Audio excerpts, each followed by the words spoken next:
Estaba perdiendo miles de millones, no por una herida de bala, sino por una hemorragia en la sala de juntas.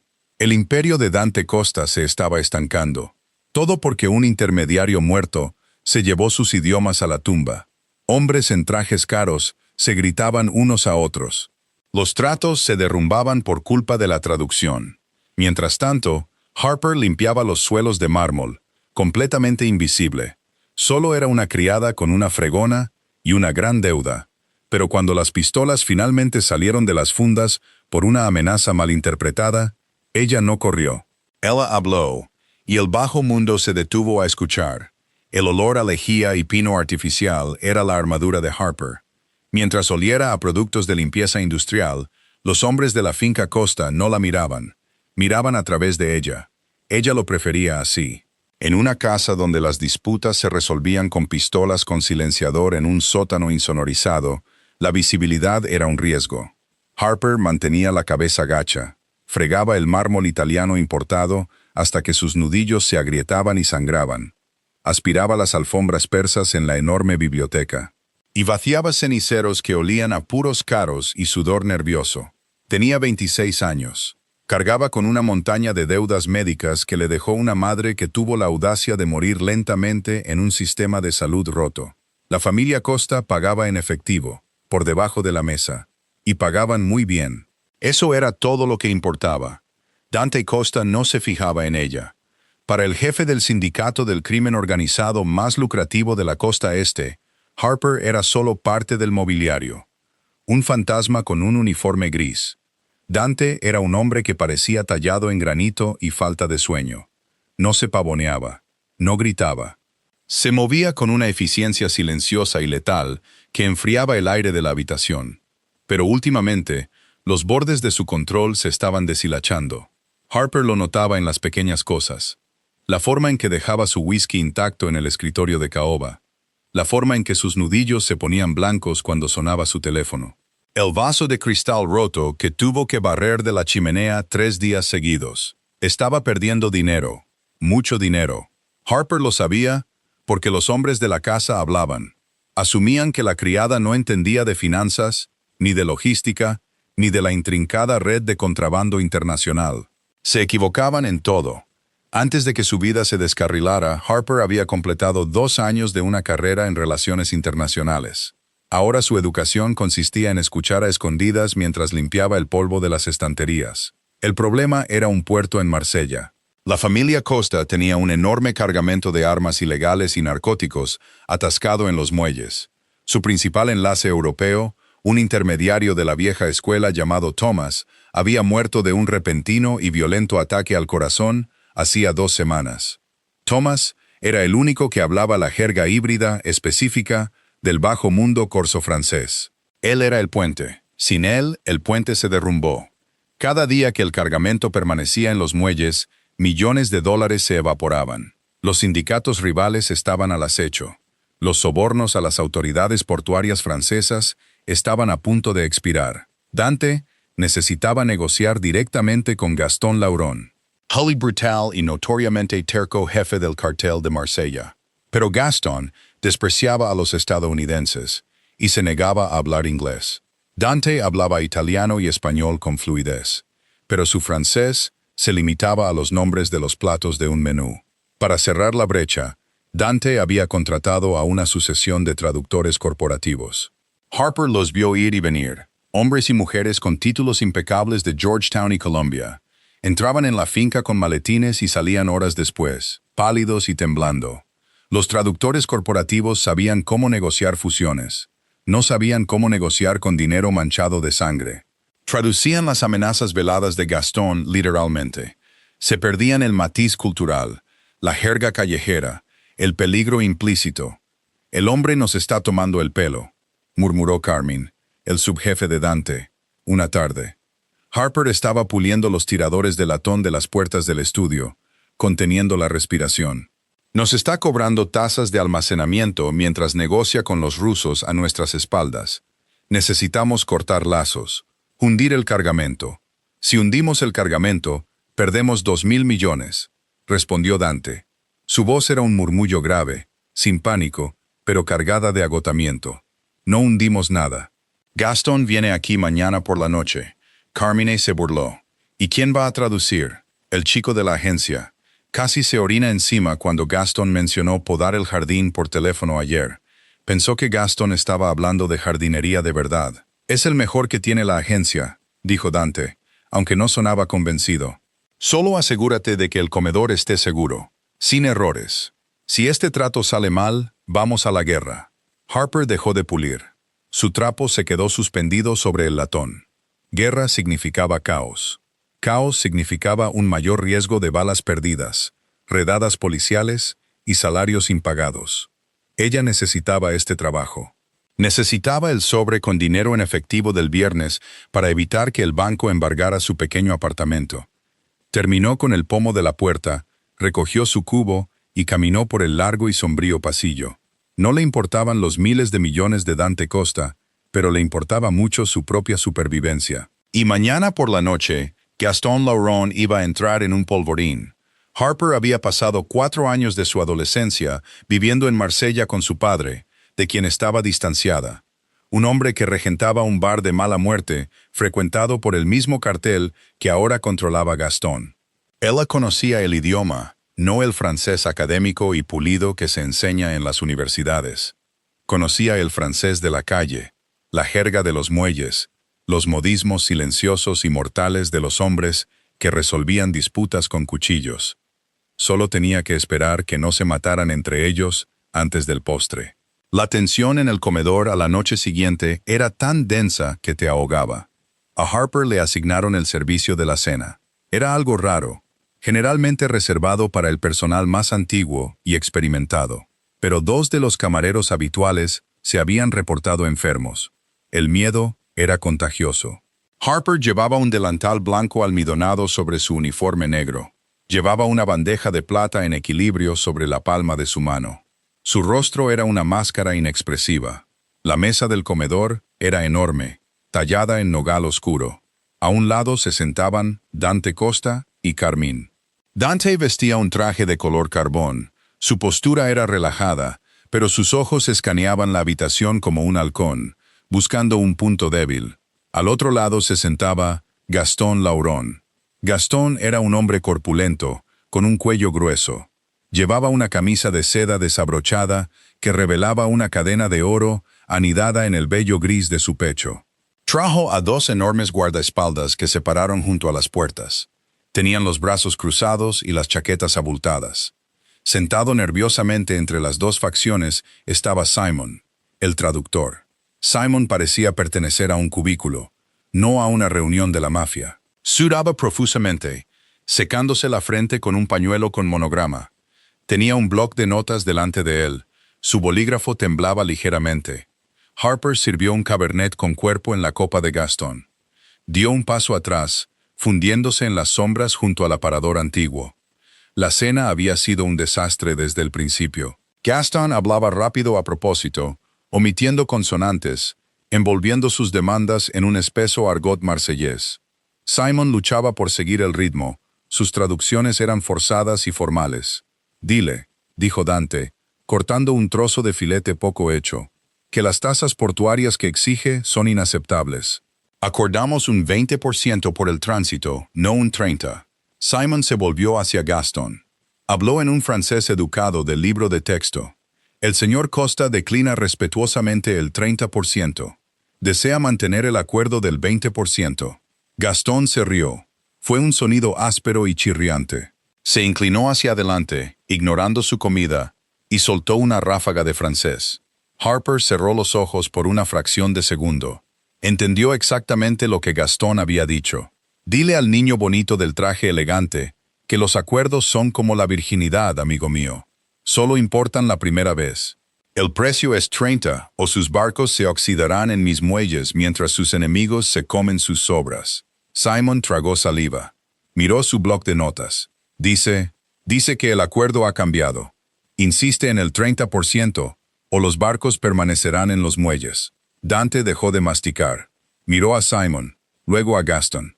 ¿Eso es todo lo que dijo? Le tomó 20 segundos decir eso.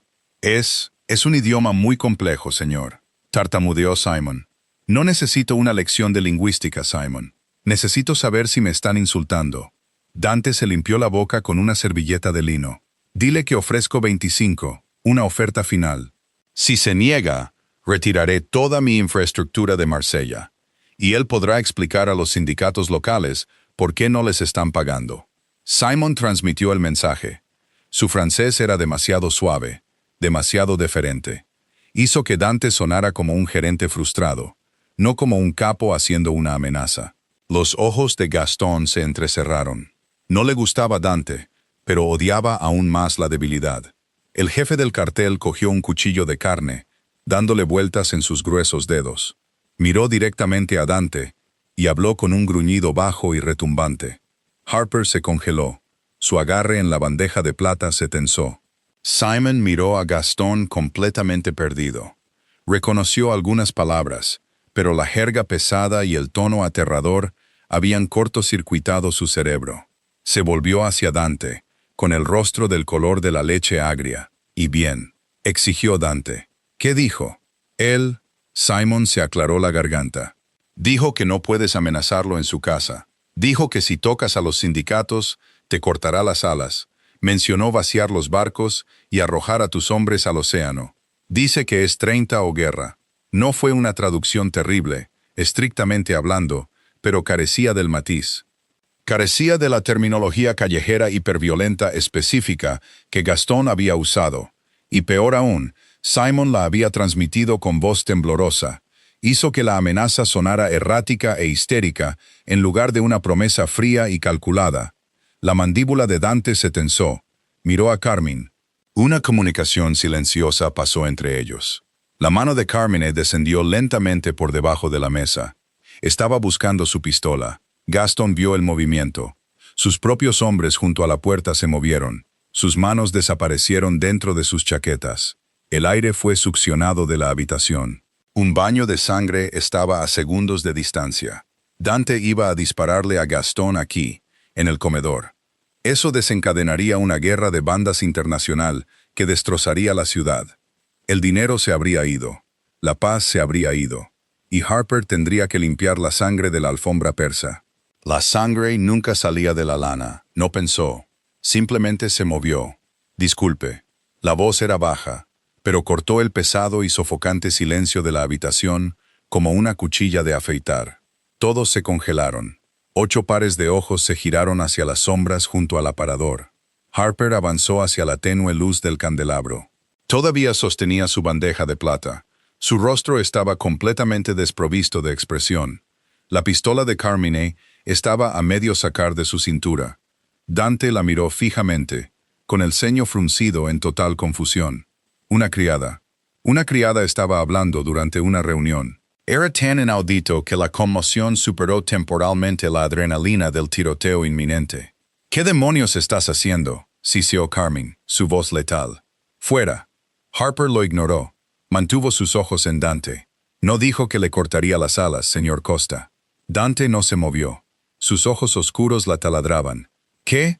La traducción de Simon fue demasiado literal. Harper dejó la bandeja en el aparador con un suave tintineo. El sonido fue ensordecedor en la silenciosa habitación. Gastón no usó la frase estándar para cortar las alas. Usó «couper les ailes». En los muelles de Marsella, eso no significa restringir tu movimiento. Significa ejecutar a tus lugartenientes. Está amenazando a Carmine. Carmine se puso rígido. Harper no se detuvo. Dirigió su mirada a Gastón. El jefe francés la miraba fijamente. Una mezcla de indignación y curiosidad en su rostro lleno de cicatrices. Harper cambió al francés. No el francés educado de aula de Simon. Se deslizó sin esfuerzo en el ritmo áspero y gutural de las calles de Marsella. Su voz bajó una octava, perdiendo el tono servil de una criada y adoptando la cadencia cansada y cínica de un trabajador portuario. «Respeto, Gastón», dijo Harper con fluidez. «No te está faltando al respeto, pero ya sabes cómo es esto. 25 es el precio de la paz. Si aceptas 30, te ahogarás con tu propia comida. Los rusos te comerán vivo». Los ojos de Gastón se abrieron de par en par. Se reclinó en su silla. El cuchillo de carne se le escapó de los dedos y cayó con un ruido metálico sobre el plato de porcelana. Miró a esta pequeña chica con uniforme de criada, hablando el idioma de su hogar con una precisión impecable y cínica. «¿Quién eres?», exigió Gastón, su voz desprovista del veneno anterior, reemplazada por completo por la conmoción. «Nadie», respondió Harper. «Nadie. Solo alguien que no quiere limpiar sangre de esta hermosa alfombra esta noche». Gaston la miró fijamente durante un largo y tenso momento. Luego, una carcajada estruendosa brotó de su pecho. No era la risa burlona de antes. Era una risa genuina y profunda. Golpeó la mesa, haciendo que las copas de cristal tintinearan. Miró a Dante, señalando a Harper con un dedo grueso. «Chela dice la verdad», bramó Gaston, en un inglés tosco y entrecortado, sorprendiendo a todos en la habitación. Rara vez usaba el inglés, a menos que fuera absolutamente necesario. «Tu traductor. Es un niño jugando con cerillas. Pero esta pequeña ratona, se rió de nuevo. Tiene los dientes de un lobo». Dante lentamente empujó su silla hacia atrás. No apartó los ojos de Harper. La tensión en sus hombros se había relajado ligeramente, pero su mirada era lo suficientemente afilada como para cortar el cristal. 25, dijo Gastón, mirando de nuevo a Dante. Cogió su copa de vino. «Y que ella sirva las bebidas la próxima vez que venga». «De acuerdo». Dante sostuvo la mirada de Gastón por un segundo.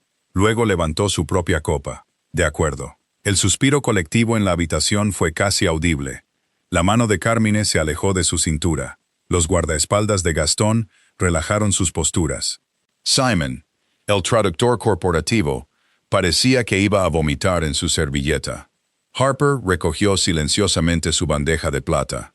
Sus manos temblaban ahora, una reacción tardía a la pura locura de lo que acababa de hacer. Dio un paso atrás, fundiéndose de nuevo en las sombras. El resto de la cena transcurrió sin problemas. Gastón, divertido por el repentino giro de los acontecimientos, se mostró notablemente complaciente. Se acordaron los términos. $2,000 millones en envíos retrasados fueron efectivamente desbloqueados. Cuando terminaron el postre, Gaston y sus hombres se fueron, dejando un pesado silencio en el comedor. Harper estaba recogiendo los platos. Apiló la porcelana fina, con la cabeza gacha, esperando que simplemente la dejaran irse. «Simon», dijo Dante, estaba sentado a la cabeza de la mesa, fumando un puro. El traductor se estremeció. «Sí, señor Costa. Estás despedido. Sal de mi casa». Simon no discutió. Se levantó de un salto, cogió su maletín y prácticamente corrió hacia la puerta principal. Harper siguió recogiendo la mesa. Cogió la copa de vino vacía de Gaston. «Déjalo», dijo Dante. Harper se detuvo. Se quedó perfectamente quieta. «Carmen, danos un minuto», ordenó Dante. Carmen asintió. Le dio a Harper una larga mirada evaluadora antes de salir del comedor, cerrando las pesadas puertas de roble tras de sí. El sonido resonó como el de una bóveda cerrándose. Harper se quedó a solas con el hombre más peligroso de la ciudad. Dante se levantó. Caminó lentamente alrededor de la larga mesa. No parecía enfadado. Parecía intensamente curioso. Se detuvo a unos metros de ella. El humo de su puro se enroscaba hacia el candelabro de arriba. «Conozco los nombres de todos los que trabajan en mi casa», dijo Dante en voz baja, «pero no conozco el tuyo». «Harper», dijo ella.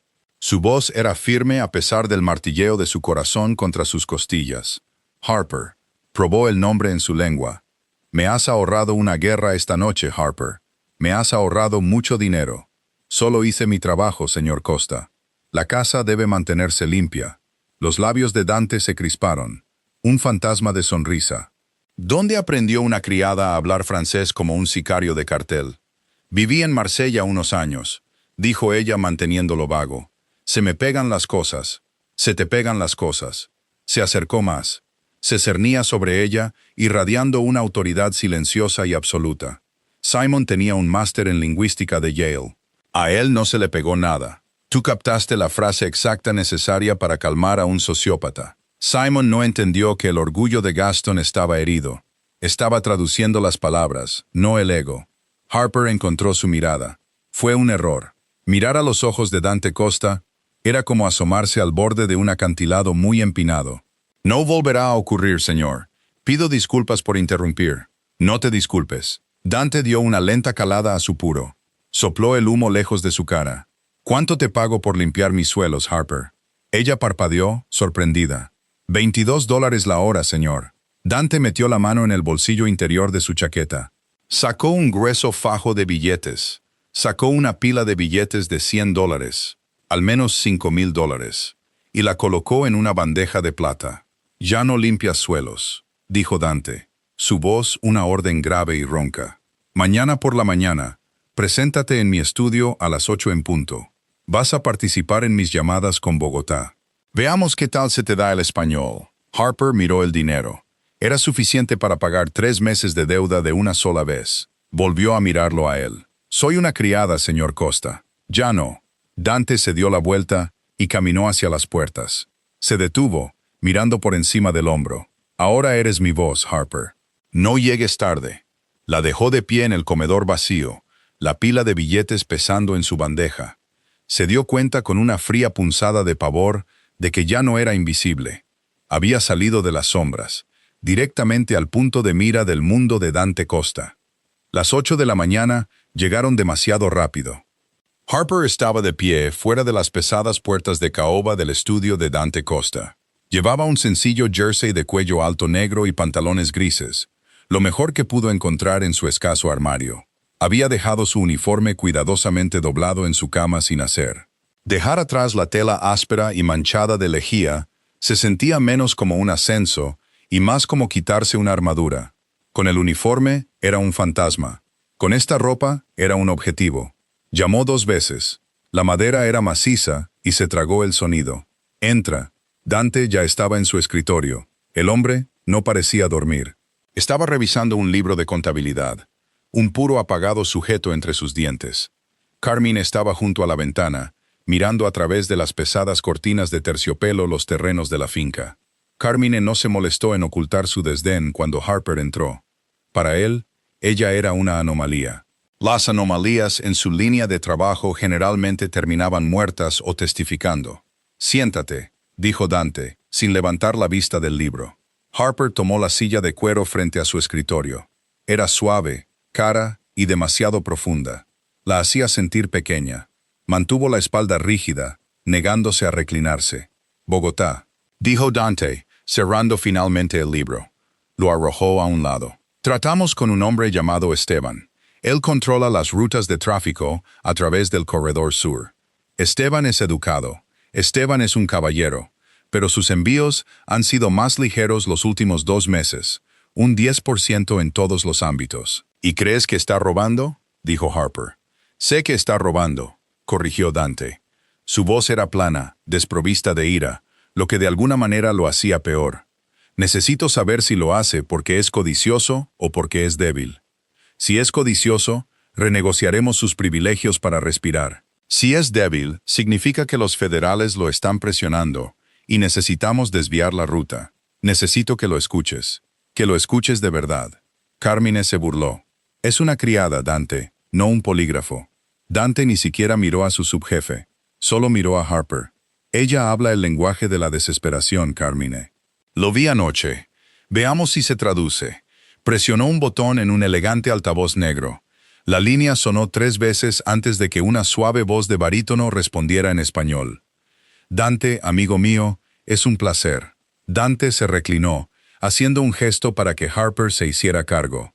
Harper se inclinó hacia el micrófono. Cambió al español. Dialecto colombiano, consonantes suaves, formal pero cauteloso. El señor Costa le devuelve el saludo. «Esteban, desea discutir las recientes discrepancias en los pesos de tránsito». Hubo una ligera pausa al otro lado. «Ah, la nueva voz. ¿Dónde está el hombre de siempre?» «El que suena como si estuviera leyendo un libro de texto». «Fue reasignado», respondió Harper con fluidez. «El señor Costa prefiere la eficiencia a los libros de texto hoy». Esteban se rió, pero sonó débil.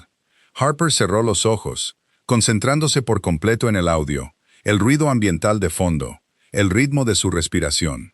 Durante 20 minutos bailaron. Dante escribía una nota en un trozo de papel y la deslizaba por el escritorio.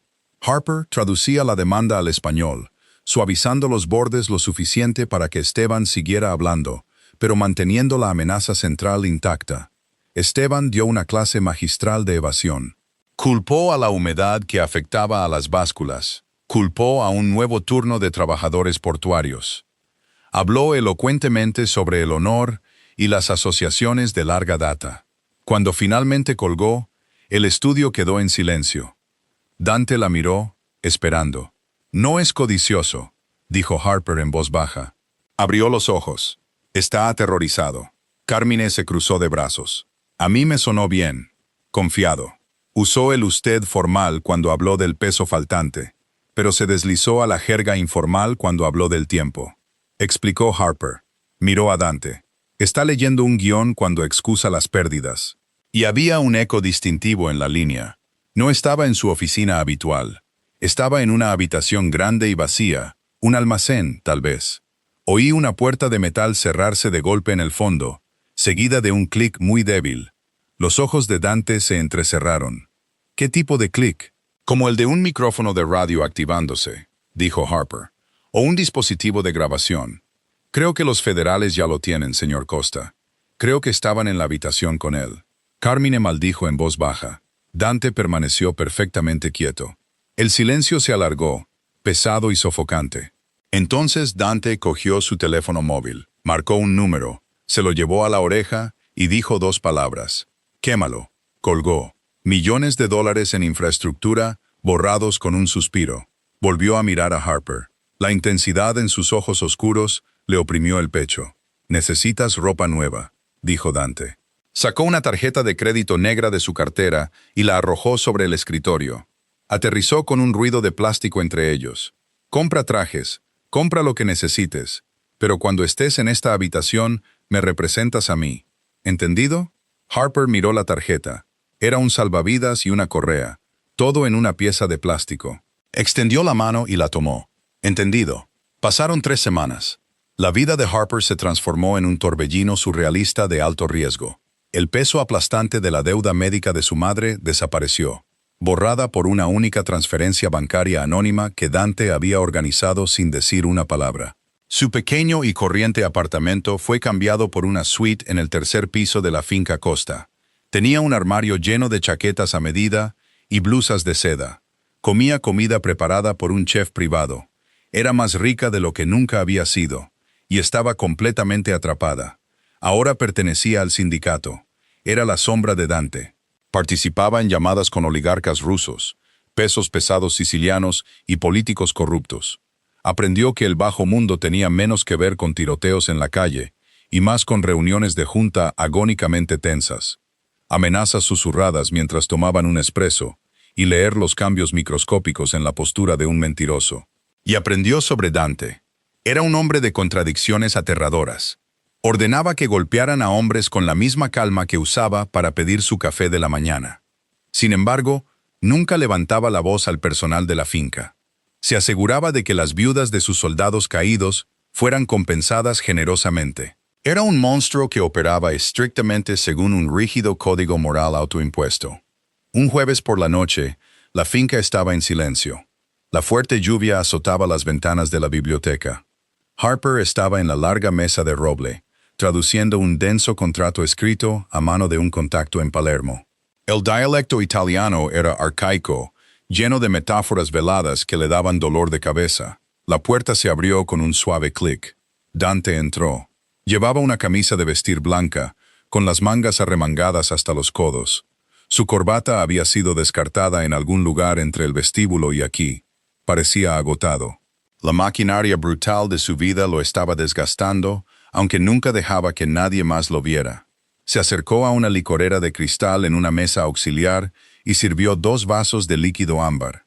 Dejó uno junto al portátil de Harper. «Bebe», dijo. «Llevas 6 horas mirando esa pantalla». Harper miró el vaso, luego a él. «Es un contrato complicado. Están ocultando una cláusula de penalización en la página 4, bajo una metáfora sobre las cosechas de aceitunas». Dante se sentó pesadamente en la silla junto a la de ella. Tomó un sorbo de su whisky. «Sicilianos. Prefieren escribir poesía que una factura directa».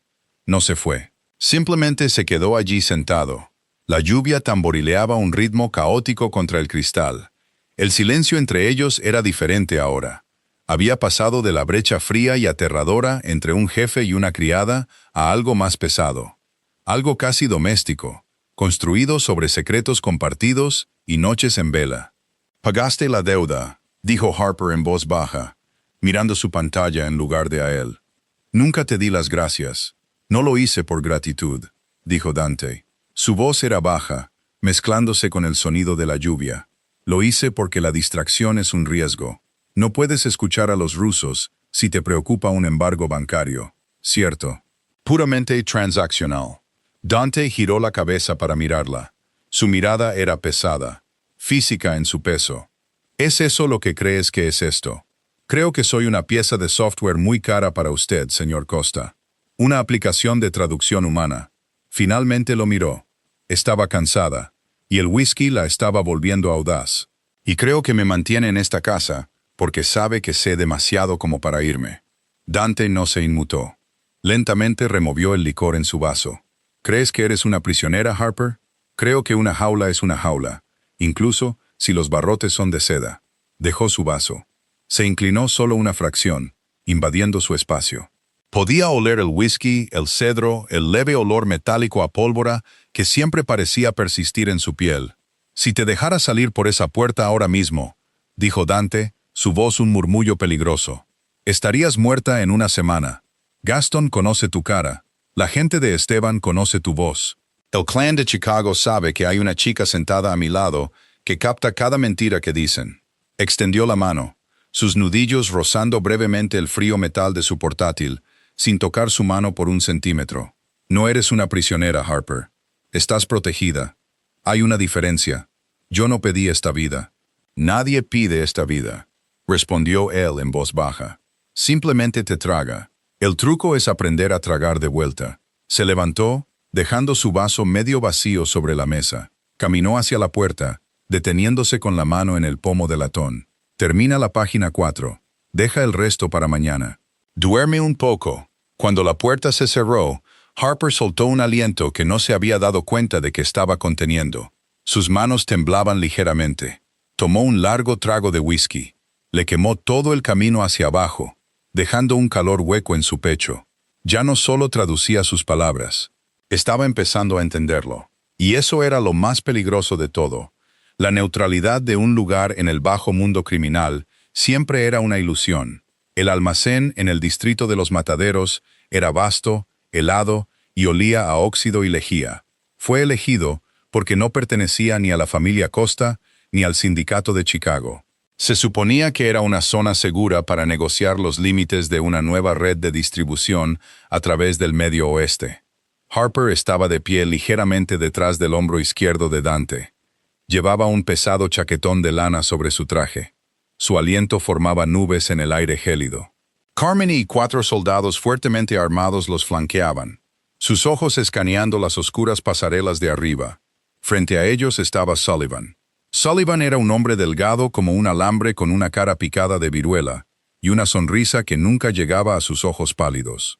Comandaba el clan de Chicago con una violencia caótica e impredecible que hacía que incluso Dante fuera cauteloso. Sullivan había traído a sus propios hombres y a su propio traductor, un hombre de aspecto nervioso que aferraba un maletín. Sullivan prefería hablar en una jerga gaélica espesa y codificada que había heredado de su padre. Era una bastardización regional diseñada para confundir las escuchas telefónicas. Harper había pasado los últimos 3 días sumergida en grabaciones de audio para descifrar la sintaxis. «Dile al traje, Grace No Sullivan», sonriendo a su propio traductor, «que nos quedamos con el 40% de las líneas ferroviarias. Si se opone, puede buscar otra ciudad para aparcar su mercancía». El traductor de Sullivan se volvió hacia Dante. «El señor Sullivan solicita una participación del 40% de la logística ferroviaria. Insiste en que no es negociable». Dante no miró al traductor, miró a Harper. Harper dio un paso adelante, acortando la distancia lo suficiente para ser escuchada por encima del zumbido de los generadores del almacén. No usó el tono corporativo educado. Reflejó la cadencia agresiva de Sullivan. 40% es un impuesto sobre un reino que no gobierna, Sullivan. Harper tradujo la contraoferta preaprobada de Dante, su voz resonando bruscamente en el aire frío. 25. Usamos nuestros propios guardias en los trenes. Tus hombres solo abren las puertas. La sonrisa de Sullivan se desvaneció. Miró a Harper, mirándola de verdad por primera vez. ¿De dónde sacaste a esta Costa? Tiene una buena boca. Ella habla por mí, dijo Dante rotundamente. Concéntrate en los números, Sullivan. Sullivan se rió, un sonido seco y metálico. Volvió a su jerga pesada, hablando rápidamente con sus hombres, ignorando a Dante.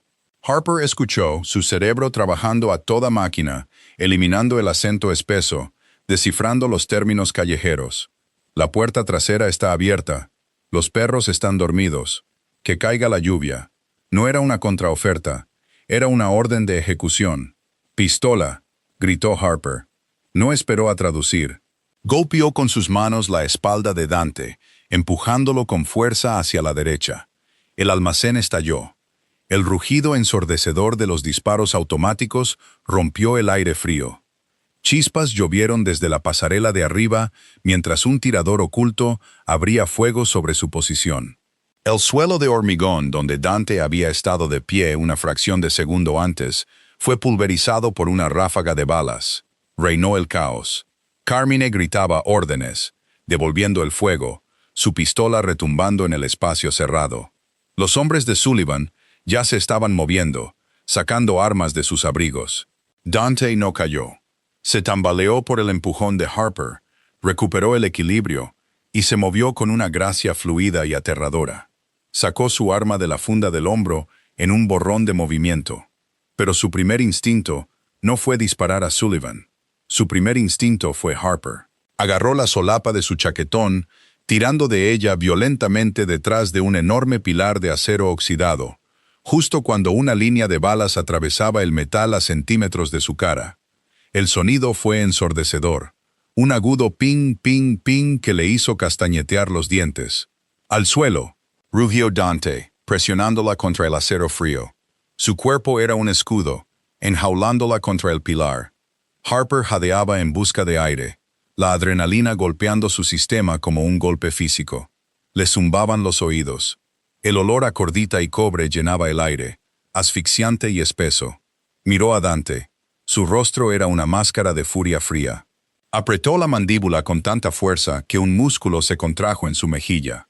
Ya no era el tranquilo hombre de negocios del estudio. Era el señor de la guerra. Se asomó por detrás del pilar, disparando 3 tiros rápidos y ensordecedores. Un cuerpo pesado cayó al hormigón en algún lugar en la oscuridad. «¡Carmine! ¡La pasarela!», gritó Dante. «¡Me encargo!», respondió la voz de Carmine por encima del estruendo. Dante se agachó de nuevo detrás del pilar mientras otra ráfaga de fuego golpeaba el metal. Miró a Harper. Sus ojos oscuros buscaron en su cara, en sus hombros, buscando sangre. «¿Estás herida?», exigió, su voz áspera. «No», logró decir Harper, sus manos agarrando instintivamente la parte delantera de su chaqueta. «Estoy bien». Por una fracción de segundo, la violencia a su alrededor pareció silenciarse. La mano de Dante se levantó, su pulgar rozando brevemente y con rudeza la línea de su mejilla, comprobando si tenía algún resto. Fue un gesto ferozmente protector, completamente despojado de cualquier límite profesional. «No te muevas», ordenó. Se apartó de ella, saliendo de la cobertura del pilar de acero hacia la tormenta de balas, levantando su arma para reclamar su imperio. Harper se quedó, acurrucada contra el metal frío, su corazón martilleando contra sus costillas. Se dio cuenta con una claridad aterradora de que él había elegido cubrirla antes de devolver el fuego. Se suponía que era su jefe, su captor, el hombre que poseía su deuda. Pero mientras los disparos resonaban en el almacén, Harper supo que la cuenta entre ellos acababa de ser rota en pedazos. El todoterreno blindado atravesaba la lluvia de medianoche, sus neumáticos agarrándose agresivamente al asfalto resbaladizo. Dentro de la cabina, el silencio era absoluto y sofocante. No era una calma pacífica. Era el vacío ensordecedor que dejaban los disparos automáticos sostenidos. Harper miraba fijamente sus manos en su regazo. Estaban temblando. Un temblor fino e incontrolable recorría sus dedos, irradiando por sus antebrazos. Sus oídos todavía zumbaban con un agudo pitido, silenciando el pesado ronroneo del motor V8 y el golpeteo rítmico de los limpiaparabrisas. Todavía podía olerlo, cordita, metal quemado y el agudo olor cobrizo de la sangre fresca. Carmine conducía. Su mano derecha apretaba el volante, su brazo izquierdo presionado firmemente contra su costado. La sangre empapaba la tela oscura de la chaqueta de su traje, goteando lentamente sobre el asiento de cuero. No se quejaba, ni siquiera apretaba los dientes. Simplemente conducía con una concentración aterradora y decidida.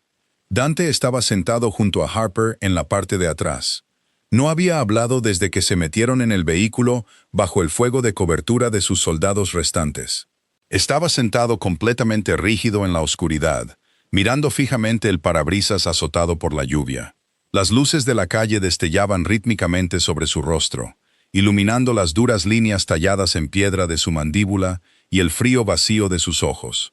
El señor de la guerra todavía estaba despierto.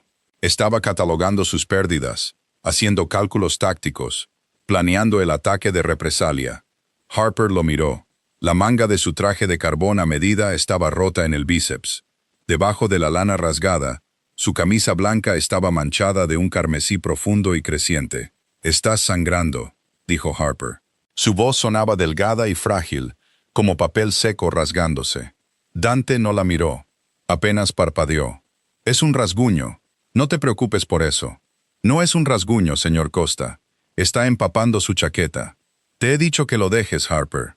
Su voz era un gruñido bajo y vibrante, una advertencia explícita para no insistir más. Ella se encogió, retrocediendo en el frío cuero de su asiento. El gesto protector en el almacén, su cuerpo cubriendo el de ella, su mano revisando su cara, ahora parecía una alucinación. El hombre a su lado estaba completamente cerrado. El muro había vuelto a levantarse, más grueso y más alto que antes. Llegaron a la finca 20 minutos después. Las puertas de hierro se abrieron, revelando una propiedad repleta de guardias armados. La casa había pasado de ser un santuario a una fortaleza. Tan pronto como el todoterreno se detuvo en el pórtico, las puertas fueron abiertas por hombres con equipo táctico. Carmine salió tambaleándose, maldiciendo en voz baja, mientras el dolor finalmente parecía registrarse. El doctor Evans, un cirujano caído en desgracia, que vivía a sueldo de Dante para noches exactamente como esta, ya esperaba en el vestíbulo con un kit de trauma. Dante salió del coche. Se movía sin cojear, sin ninguna señal de angustia, proyectando una autoridad total e inquebrantable a los hombres que lo observaban. Entró directamente en el vestíbulo, sus ojos ignorando por completo al médico. «Llevad a Carmine a la clínica del sótano», ordenó Dante, su voz resonando en el suelo de mármol. «Cerrad el perímetro. Nadie entra, nadie sale. La gente de Sullivan estará cazando. Dante, tu brazo», empezó el doctor Evans, acercándose al jefe. Dante apartó la mano del médico con una fuerza brutal. «Carmine primero. Tengo que hacer unas llamadas». Se dio la vuelta y caminó hacia las pesadas puertas de su estudio. Harper se quedó en el vestíbulo. Temblando a pesar del calor de la casa, la adrenalina finalmente abandonaba su sistema, reemplazada por un agotamiento profundo y hueco. Vio a Dante desaparecer en su oficina. Miró al doctor Evans, que ahora ayudaba a un Carmine pálido y sudoroso a bajar por el pasillo hacia el sótano seguro. Debería ir a su suite. Debería quitarse la ropa que olía a disparos, meterse bajo una ducha hirviendo hasta que su piel se pusiera roja, e intentar olvidar el sonido de las balas mordiendo el pilar de acero a centímetros de su cabeza. Era una traductora. Su trabajo por esa noche había terminado. En lugar de eso, entró en la cocina. El personal de la finca se había ido, evacuado a las habitaciones seguras una hora antes cuando comenzó el confinamiento. La vasta cocina de acero inoxidable estaba inquietantemente silenciosa. Harper encontró un paño de cocina limpio, un cuenco de agua tibia y el botiquín de primeros auxilios secundario que guardaban bajo el mostrador para quemaduras menores de cocina. Volvió por el pasillo llevando los suministros. No llamó a las puertas del estudio, simplemente las abrió. Dante estaba de pie detrás de su escritorio. Se las había arreglado para quitarse la chaqueta del traje arruinada, dejándola caer sobre la silla de cuero. Intentaba desatarse la corbata de seda con una mano. Su brazo izquierdo colgaba inútilmente a su lado. La manga blanca de su camisa estaba completamente saturada de sangre oscura. Su rostro estaba pálido, tenso por la agonía reprimida. Levantó la vista bruscamente cuando ella entró, sus ojos oscuros brillando con irritación. Dije que tenía que hacer llamadas. ¿No has cogido el teléfono?, respondió Harper, dejando el cuenco de agua y el botiquín sobre el escritorio de caoba, justo encima de una pila de manifiestos de envío. Fuera, Harper. No. La palabra quedó suspendida en el aire, pesada e insubordinada. Dante dejó de luchar con su corbata. La miró fijamente, genuinamente sorprendido.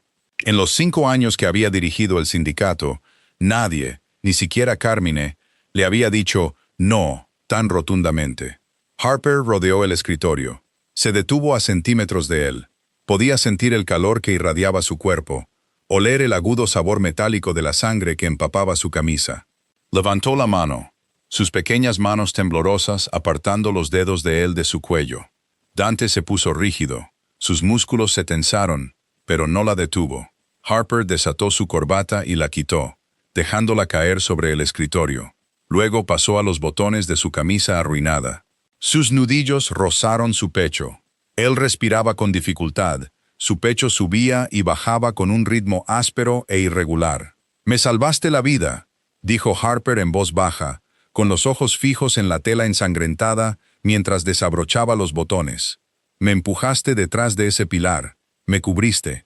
«Tú me empujaste primero», replicó Dante, su voz perdiendo su filo áspero, bajando a un murmullo ronco. «Viste la trampa antes de que empezaran los disparos. Tú me salvaste la vida primero, Harper. Yo solo te devolví el favor. Eres un jefe de la mafia, Dante». Usó su primer nombre deliberadamente. La formalidad de señor Costa había muerto en el suelo de hormigón del almacén. No se supone que devuelvas favores a los empleados a riesgo de tu propia vida. Le quitó la camisa empapada de sangre del hombro izquierdo. Él aspiró bruscamente por los dientes. No era un rasguño. Una bala había abierto una zanja profunda y fea en la carne de la parte superior de su bíceps. Todavía sangraba lentamente. «Tú no eres una empleada», dijo Dante mirándola. Harper empapó el paño en el agua tibia y comenzó a limpiar suavemente la sangre de la herida. «Entonces, ¿qué soy?». Dante no respondió de inmediato. Observó su rostro. Observó la profunda concentración en sus ojos, el ligero ceño fruncido, la forma en que no se apartaba de la cruda y violenta realidad de su carne. «Eres la única persona en esta ciudad que realmente escucha lo que no digo», respondió finalmente Dante. Harper se detuvo. Levantó la vista. Sus rostros estaban a centímetros de distancia. El señor de la guerra frío y despiadado se había ido. El hombre que la miraba estaba agotado, magullado y peligrosamente desprotegido. «Presiona esto contra la herida», susurró Harper, entregándole un fajo de gasa estéril del kit. «Sujétalo fuerte. El doctor Evans necesita coserlo». Dante tomó la gasa, presionándola contra su brazo, sin apartar nunca los ojos de ella. «Él lo coserá, pero te quedarás aquí mientras lo hace». No fue una orden, fue una petición. Harper asintió, retrocediendo justo cuando un fuerte golpe sonó en la puerta del estudio. El perímetro estaba asegurado. El bajón de adrenalina había terminado. La guerra estaba a punto de comenzar. Durante las siguientes 48 horas, la finca Costa funcionó como un búnker subterráneo. Sullivan había desaparecido. El jefe de Chicago sabía que su emboscada fallida significaba una sentencia de muerte, y se había escondido de inmediato. Sus lugartenientes se dispersaron por la ciudad, escondiéndose en casas seguras, esperando que la tensión disminuyera. Pero Dante no dejó que la tensión disminuyera. Convirtió la ciudad en un infierno. Carmine, con el hombro fuertemente vendado, comandaba a los soldados de la calle. Atacaron 3 de los almacenes sospechosos de Sullivan, quemándolos hasta los cimientos. Interceptaron un cargamento de armas destinado al equipo de Sullivan, arrojando las cajas al puerto. Pero no pudieron encontrar a Sullivan. La clave estaba en las escuchas. El equipo técnico de Dante había logrado clonar varios de los teléfonos desechables utilizados por el círculo íntimo de Sullivan. Estaban interceptando cientos de archivos de audio, mensajes de voz, conversaciones breves, comunicaciones por radio. Pero el equipo técnico era inútil. Los hombres de Sullivan se comunicaban enteramente en esa espesa y encriptada jerga gaélica. Los traductores corporativos que la familia Costa tenía contratados escucharon las cintas y renunciaron en cuestión de horas. La biblioteca se convirtió en un puesto de escucha. Harper no había dormido en 2 días. Estaba sentada en una larga mesa de roble rodeada de monitores, cables enredados y tazas de café vacías. Llevaba unos pesados auriculares con cancelación de ruido, con los ojos cerrados, escuchando las voces ásperas y chirriantes de los asesinos. Dante rara vez salía de la habitación. Se sentaba en un sillón de cuero en la esquina, bebiendo un vaso de whisky, observándola trabajar. Él era el comandante, esperando que su francotirador hiciera el disparo. Pista 42, dijo Harper, con la voz ronca. No abrió los ojos. El técnico sentado a su lado pulsó un botón. El audio llenó la habitación. Eran 2 hombres hablando rápidamente, sus voces distorsionadas por la mala recepción. El perro viejo descansa donde el hierro se encuentra con la sal. Dile a los chicos que traigan los abrigos pesados. El techo tiene goteras. Traducción literal, suspiró el técnico. No significa nada. Probablemente una obra en construcción. No, dijo Harper. Se bajó los auriculares al cuello y abrió los ojos. Miró a Dante. No están hablando de construcción. Dante dejó su vaso y se acercó a la mesa. ¿Qué están diciendo, Harper? Golpeó su bolígrafo contra el bloc de notas, lleno de sus caóticas notas taquigráficas. Sullivan es el perro viejo. Donde el hierro se encuentra con la sal, no es una fábrica. En la jerga regional específica, que el padre de Sullivan usaba en el viejo país, hierro se refiere a las vías del tren, pero sal es el océano. Están hablando de los viejos patios ferroviarios abandonados justo al borde del puerto industrial, los que se inundan durante la marea alta. Carmine, de pie junto a la puerta, frunció el ceño. ¿Y los abrigos pesados? ¿El techo con goteras? Abrigos pesados significa chalecos antibalas. Tradujo Harper, su voz volviéndose fría. Y un techo con goteras significa que esperan un asalto desde arriba. Saben que los estamos buscando. Están atrincherados en los patios ferroviarios inundados. Dante se inclinó sobre la mesa, mirando las ondas de audio digitales en el monitor. No preguntó si estaba segura. Confiaba en ella implícitamente. La vacilación que había existido entre ellos un mes atrás había sido completamente erradicada. Se enderezó y miró a Carmine. Reúne al equipo táctico. Quiero 3 unidades. Atacad los patios ferroviarios desde el agua y la carretera de acceso. Sin prisioneros. Sullivan no sale de ese patio respirando. Carmine asintió sombríamente y salió de la habitación, sacando su teléfono del bolsillo. Dante se volvió hacia Harper. Parecía pálida, con ojeras amoratadas bajo los ojos. Miraba el equipo de audio, la realidad de lo que acababa de hacer, asentándose pesadamente sobre sus hombros. Ya no era solo una criada, ni siquiera era solo una traductora. Era la oficial de inteligencia que acababa de pintar un objetivo en la espalda de un hombre. «Sube, Harper», dijo Dante suavemente. Era la voz más suave que le había oído nunca. «Duerme un poco. Todo habrá terminado por la mañana. Acabo de matarlo». Susurró Harper, mirando el monitor. «Escuché una cinta, traduje una frase y condené a un hombre a muerte». Dante extendió la mano, su mano envolviendo su hombro. Su agarre era firme, anclándola. «Tú no lo mataste». Sullivan se mató a sí mismo, en el momento en que ordenó a sus hombres que abrieran fuego en ese almacén. «Tú solo me dijiste dónde encontrar el cadáver. No se siente así». «Lo sé». El pulgar de Dante rozó lentamente el lado de su cuello. Un gesto tan profundamente íntimo que le cortó la respiración. «La primera vez que entiendes el peso de esta vida, te aplasta. Pero tú no cargas con esto, Harper. Yo lo hago. Mi dedo aprieta el gatillo.